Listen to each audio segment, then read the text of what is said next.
My name is Christina Wilson, and I'm the Medical Director of Pediatric and Adolescent Sports Medicine and Sports Physical Therapy at Phoenix Children's Sports Med. A concussion is an injury that occurs to your brain, usually as a result of something either hitting your head or you hitting your head on something. You do not need to do any imaging, such as a CAT scan or an MRI.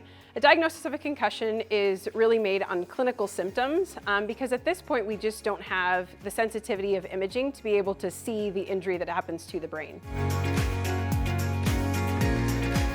There are 4 domains that we kind of look at of how the brain functions. So the first area that we typically will see symptoms is just how the brain makes you feel. And so those can be the common things such as the kids feeling sick to their stomach or having a headache or complaining of blurry vision or being dizzy.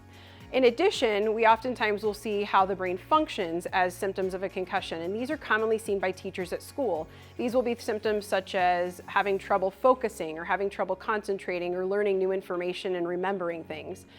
One of the other areas that we'll commonly see in young kids and also our older adolescents, who are kind of the kids who are entering into puberty and then the kids who are coming out of puberty on the other end, are the emotional symptoms. And those oftentimes are really noticed by parents, the people who spend the most time with their kids. And these can be things like being very emotionally labile, meaning that the kids are laughing in one minute and then crying at another minute, or also that the kids get very angry and they're normally not a very angry kid. And then the last area that we see symptoms is really in sleep. And this can be one of 2 things. Either the kids can be sleeping all the time and they normally don't, or the kids will have trouble sleeping and can't fall asleep.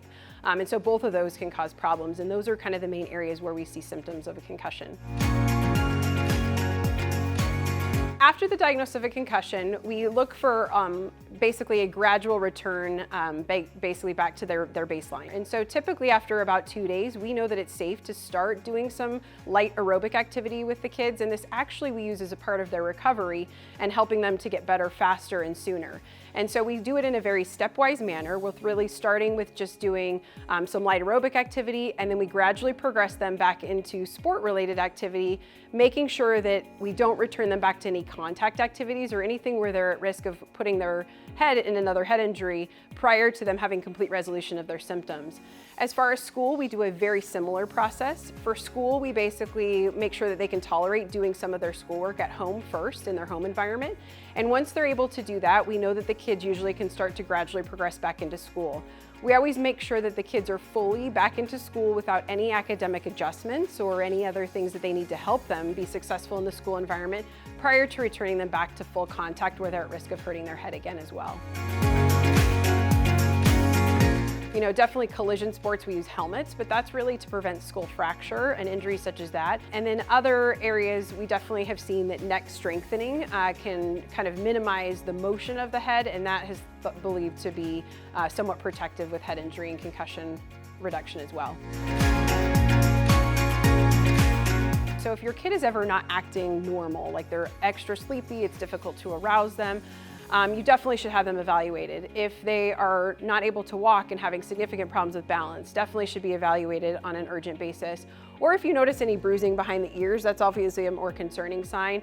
One of the other concerning signs are bumps on any part of the head, not around the face. The face is very vascular, and so we all have had, young toddlers, they fall, they face plant, and they get a big knot on their head. Those kids are usually fine, that's just the bleeding from the face, but bumps like that anywhere else on the head are more concerning for potentially there being a more severe injury to the head, and those should be evaluated and looked at more closely. And then otherwise, I think it's always good for your child, if you suspect a concussion, for them to be evaluated at least by their primary care physician within a couple of days of the injury. And then if they feel like it's necessary for you to come to a specialty center like we have at Phoenix Children's Hospital, we would love to see you here. All of our providers, from just the physicians that you're going to see in the clinic to the radiologists who are reading the imaging, to even our psychologists and our psychiatrists who complement our team, are all pediatric trained. So we're all used to dealing with children, and children are definitely very different when it comes to particularly head injury. Adults actually are not still going through a neurodevelopmental process, meaning that their brain is not changing. They're relatively static in their growth at that point. In kids, it is changing, and so we're the only pediatric center that's dedicated to pediatric sports-related concussion and head injury in the Valley, and so we really have been able to hone in that expertise to be able to provide the best level of care to children.